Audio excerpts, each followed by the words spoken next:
Hi friends, mushroom gravy எப்படி பண்ணலாம் அப்படிங்கிறத பார்க்கலாம். இன்றைக்கி பார்த்தீங்கன்னா பரோட்டா வித் மஷ்ரூம் கிரேவி தான் ரெடி பண்ணிகிட்ருந்தேன். ஸோ இந்த மஷ்ரூம் கிரேவி பார்த்திங்கன்னா பரோட்டா, சப்பாத்தி, நான், புலாவ் ரைஸ் எல்லாத்துக்குமே ரொம்ப நல்லாயிருக்கும். வாங்க எப்படி பண்ணலாம் அப்படிங்கிறத பார்க்கலாம்.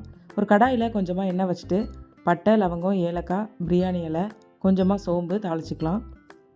நெக்ஸ்ட்டு 2 வெங்காயம் கட் பண்ணி வச்சுருக்கேன், அதையும் உள்ளே சேர்த்துக்கலாம்.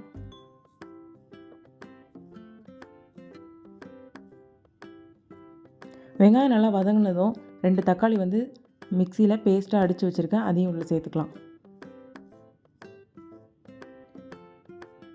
இப்போ தேவையான அளவு தண்ணி ஆட் பண்ணிக்கலாம்.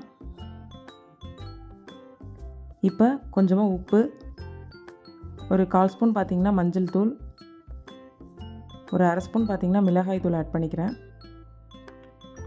ஒரு 1/4 ஸ்பூன் கரம் மசாலா தூள் ஆட் பண்ணிக்கலாம். இப்போ இஞ்சி பூண்டு தட்டி வச்சுருக்கேன், அதையும் உள்ளே சேர்த்துக்கலாம்.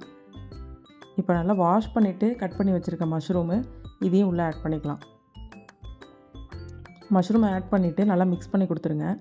மஷ்ரூம் வேகிறதுக்காக இதில் கொஞ்சமாக தண்ணி ஆட் பண்ணிக்கலாம். தண்ணி ஆட் பண்ணிவிட்டு அடுப்பு ஹை ஃப்ளேமில் வச்சுருங்க.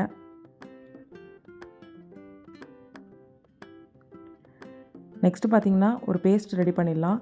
ஒரு மிக்ஸி ஜாரில் கொஞ்சமாக தேங்காய், ஒரு 5-6 முந்திரி, ஒரு ஸ்பூன் கசகசா, இது எல்லாத்தையும் பேஸ்ட்டாக அடித்து எடுத்துகிட்டு வந்துடலாம்.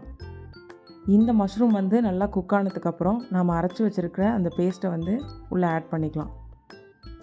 ஸோ ஒரு 5 மினிட்ஸ்லேயே பார்த்திங்கன்னா நல்லா திக்காக வந்துடும். திக்காக வந்ததும் அடுப்பை ஆஃப் பண்ணிவிட்டு கொஞ்சமாக மேலே கொத்தமல்லி இலையை தூவி விட்டீங்க அப்படின்னா சூப்பரான மஷ்ரூம் கிரேவி ரெடி.